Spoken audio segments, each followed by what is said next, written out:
السلام عليكم ورحمة الله وبركاته. أهلا بيكم حبايبي في مطبخ حبيبة الأكلات والحلويات. وحشتوني وحشتوني وحشتوني، توحشوني والله من الفيديو للتاني، وبجد وحشتوني قوي قوي المرة دي، عشان خاطر انتوا طبعا عارفين أنا مقصرة معاكم ومقصرة في الفيديوهات، فبجد أنا بعتذر لكم على التقصير ده والله. بس انتوا عارفين بقى المدارس فتحت ويعني الواحد ما بيبقاش فاضي خالص. بس انا اول ما قلت اعمل الرز ده النهارده، فقلت لازم اوريكم انا هعمل ايه النهارده وايه الغدا بتاعنا النهارده. بسم الله الرحمن الرحيم. قلت النهارده هعمل رز معمر، وقلت الرز المعمر الفلاحي الحلو الجميل اللي بيغذي وبيرم، فانا قلت النهارده لازم اعمله معاكم.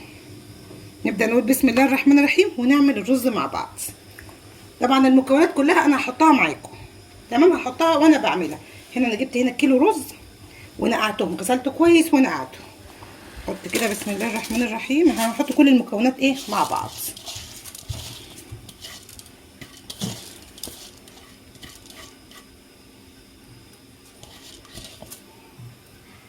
كده.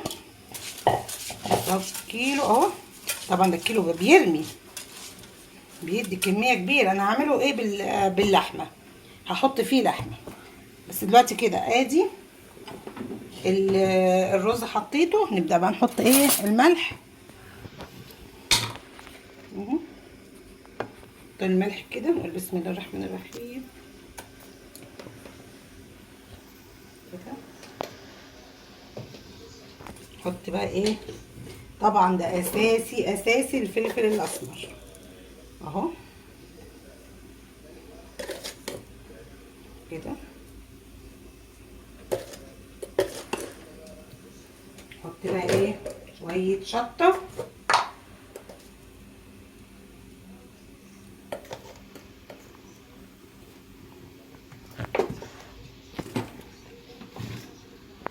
بقى ايه نقلبه كده الاول، نقلبهم كده عشان خاطر كلهم ايه يبقوا حاجه واحده.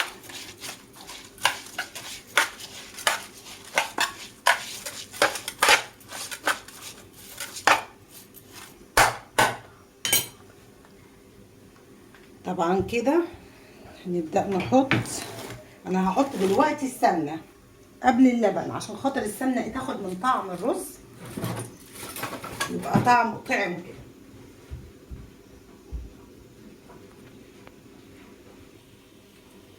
نجيب بقى السمنه. انا سيحت سمنه بلدي، بصوا بقى ده نحط كده. يا نهار ابيض على ريحه السمنه، انا لسه مسيحاها دلوقتي. انا اوريكم شكلها عشان هي سخنه. بصوا السمنه اللي مسيحاها اهو، بصوا لسه مسيحه سمنه بلدي. بص جمالها. نبدا بقى نحط منها كده اهو كمان كبشه كده كفايه. نقلبهم كده كده الرز ايه ياخد من طعم السمنه كده.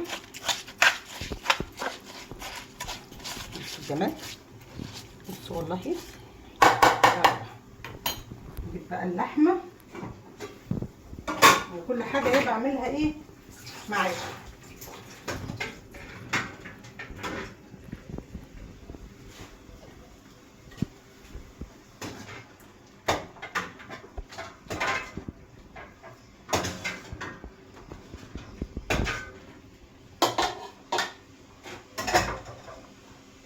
والله يعني اكله بجد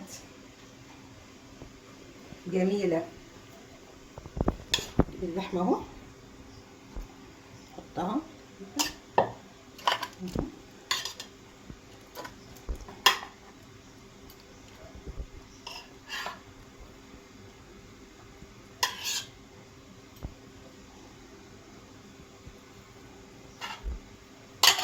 جمالها كده.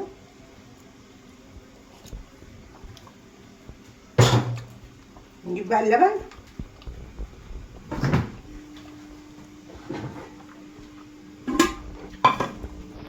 طبعا نروح الرز المعمر اللبن والسمنه.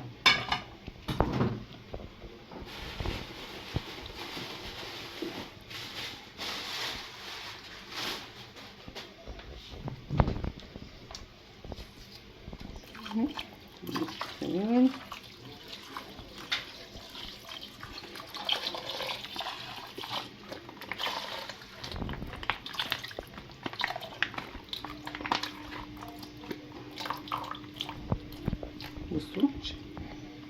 بصوا بالزينه شكله كده مش يفتح النفس، انتوا كده مش هيخليكم تقوموا تعملوا.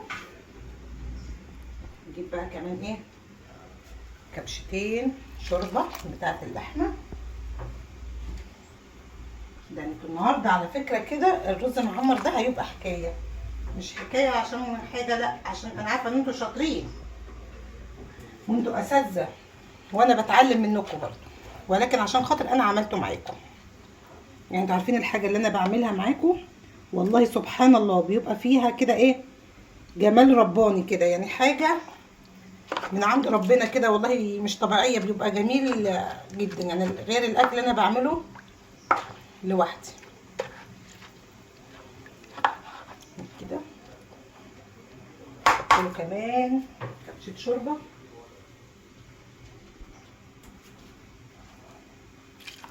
بص طريقته سهله خالص، انا عملت كل حاجه قدامكم، يعني حتى ما كنتش محضره المكونات، مش محضره حاجه، كل حاجه جبتها وعملتها ايه قدامكم، حتى ما كنتش عامله حساب ان انا احضر الحاجه. نقلبها كده شويه.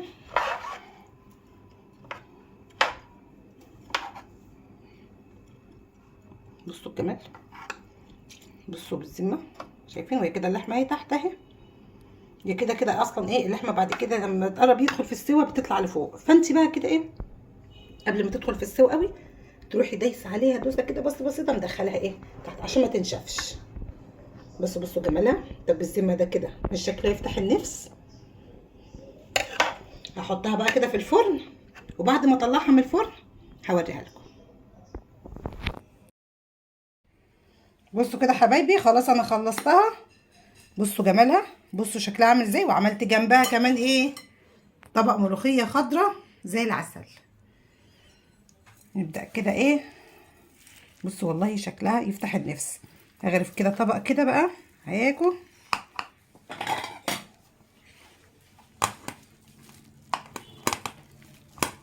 بصوا جمالها، بصوا الجمال، بصوا عامله ازاي، يا نهار ابيض يا نهار ابيض. بصوا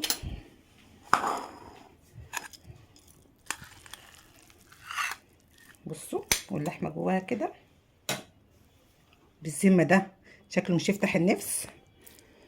بصوا جمالها من كده اما ادوقها كده معاكم، يا نهار ابيض والله خطيره بجد. الصينيه دي حكايه يعني بجد، مفيش اجمل من كده ولا اطعم من كده. ده بقى كده الرز المعمر الفلاحي اللي على اصله، يعني ما تقوليش اي حد تاني يعمله، بيعملوه كويس بس هو اصلا اساسه فلاحي.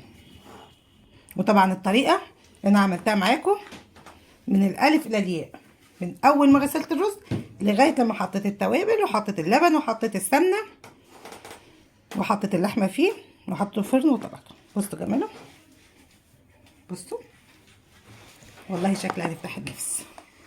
هو كده بس مش ناقص غير حاجه واحده بس، ان انتوا بس تتفضلوا معانا بس، يا رب تعجبكم بس الطريقه البسيطه اللي انا عملتها، لان انا عارفه ان انتوا اساتذه في الاكل حقيقي وانا بتعلم منكم كلكم. وانا من هنا بقول يعني ايه تحيه لكل حد بيشوف فيديوهاتي، وتحيه بجد للناس المحترمين جدا جدا، وعلى راسي والله وجودكم معايا، وانا بتشرف بيكم كلكم وتفضلوا معانا.